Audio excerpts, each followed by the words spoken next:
Hi, second grade scientists. Welcome back. It's Mrs. Steele. We are going to continue on learning how plants depend on animals. And this is lesson 5 called Unbelievable. And we are going to learn a little bit more about bees and their role in pollination to move seeds and pollen around for plants. And we're going to have a hands-on lab today. So you're going to be grabbing a couple of materials, and you actually got a materials envelope that you will also need. Okay, first of all, how do bees pollinate flowers? Remember, what did we do? They go from flower to flower, right? Now, how do they pick up the pollen? Do they hold it? Yeah, it gets stuck all over their body, right? They go in, they're drinking nectar and they get a lot of it on there, but take a look at this picture. How did this pollen get on top of the bee? Okay, maybe it crawled really far in. Now, did it roll over like a dog? Okay, we are going to investigate a little bit more on how pollen may get picked up by bees in a little bit of an unusual way. Okay, so the first thing you're going to need is you're going to need to find a piece of paper that we're going to kind of make into small little pieces, or if you have a hole puncher with little hole punch pieces, that will work great. You need a plastic ruler. If you don't have a plastic ruler, and I'm so sorry, it's green and does not work well with a green screen, but a plastic ruler, or if you have a plastic utensil, like a plastic fork, that will totally work too. So if you need to pause me, go ahead and grab a piece of paper, a fork, a plastic fork if you have one, or a plastic ruler, and come on back. We'll grab more materials in a little bit, but let's start with this.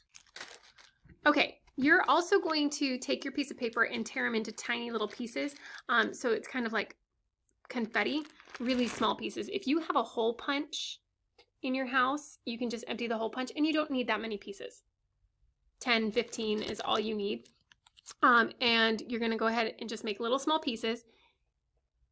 And why don't you pause me until you have some small pieces and then turn me back on. Okay, scientists, go ahead and play me when you have little pieces of paper, a ruler, or a plastic fork. When you're ready, this is what we're going to do. So we're going to say what will happen when you just wave a ruler over the paper. Now, I don't want you to go super fast because you're going to be creating wind. But if I go over, what's going to happen? Anything?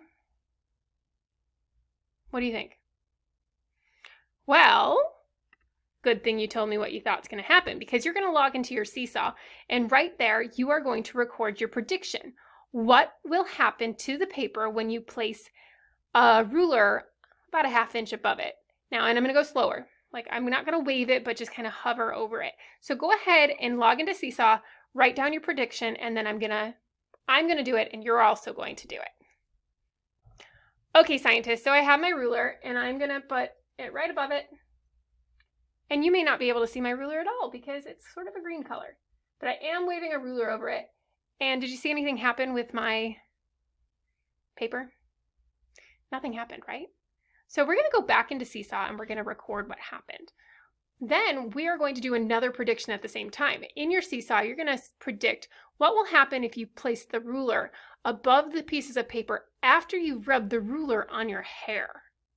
That's right, we're going to rub the ruler onto our hair. So go ahead back into Seesaw, write down your observations, and then write your prediction after we rub it on our hair. That sounds weird. Okay, now that you wrote your observations down about what happened when we waved a ruler over, we're going to go ahead and do hopefully you did the prediction of when we rub it on our hair. So what we're going to do is we're going to take a ruler or your plastic fork, and you're going to rub it in your hair in one direction like 10 to 20 times.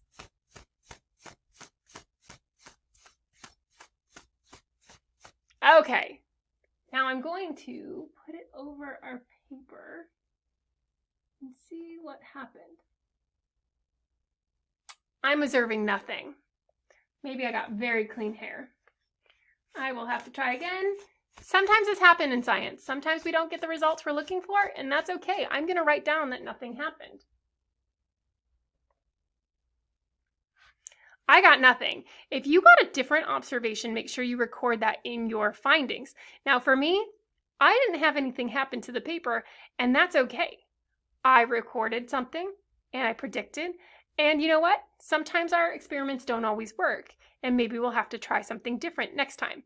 But that's okay. If nothing happened, go ahead and record that nothing happened and then come on back. All right.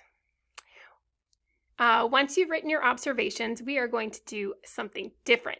Now, you received a materials envelope that should have an envelope in it. Now, there's some other items in there, but all you need to go get is your balloon. And you also need to go get some salt and pepper. So go ahead, pause the video, and I want you to get salt, pepper, and your balloon. And if you need help blowing it up, go ahead and get an adult to help you blow that up. Okay, now that you have some salt and pepper and your balloon, you're going to go ahead and put some salt and pepper on the table or put it on a piece of paper or a plate to not make a mess. Now, you don't need a ton. Just take a pinch and drop it on. A couple shakes is totally enough to do this. Now, we are going to predict again what will happen to the salt and pepper when you place a balloon over it. So I want you to think, predict, and you're going to go ahead and do that in your seesaw activity. Okay, and now let's go ahead, and if you haven't, we're going to do it. So I'm putting it over. Well, that's interesting. I had something happen. Did you? I had a little bit of pepper kind of jump up there. I wonder how that happened. Okay, I'm going to record my observations that like 2 or 3 little pepper got onto my balloon when I put it over it. I didn't touch it. I was above it.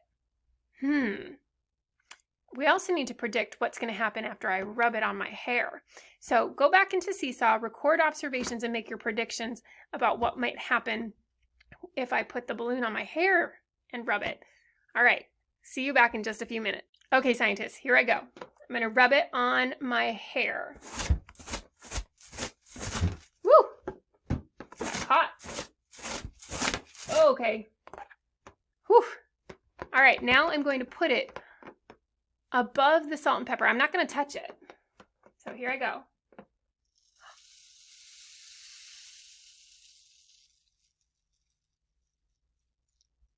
What?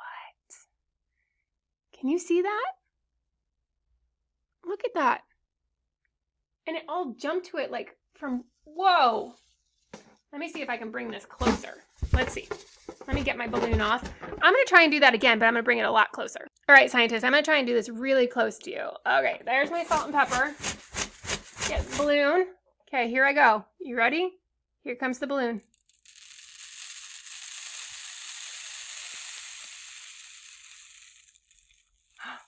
Whoa! And my computer is also covered. What just happened? Record your observations in Seesaw. What happened when you put the balloon over the salt and pepper, but didn't touch it? That was really cool. I still need to clean off my computer, but we're going to continue on now that we wrote our observations. So once again, you are just going to write your observations. Now this could be fun. Maybe try the balloon, rubbing it on your hair, and try it over the paper again. You can keep going further with this investigation and see what you can pick up with your balloon. This is rub the balloon on your hair. What will happen when you place it above a flower? Now you can do this at another time. You can go out for a walk and put it right over a flower. What do you think is going to happen? What's going to jump to it? The pollen, right? Just like our bee. Sometimes they need to rub, but sometimes they build up this, what is that? Do you know what that's called? Static or static electricity. And we're going to see pollen jump to the balloon too. What a really cool, really fun experiment to do. Go ahead and see how much pollen you can pick up on your balloons today when you go for a walk. All right, make sure you go find that balloon and see what happens. I can't wait to find out your results. Next time.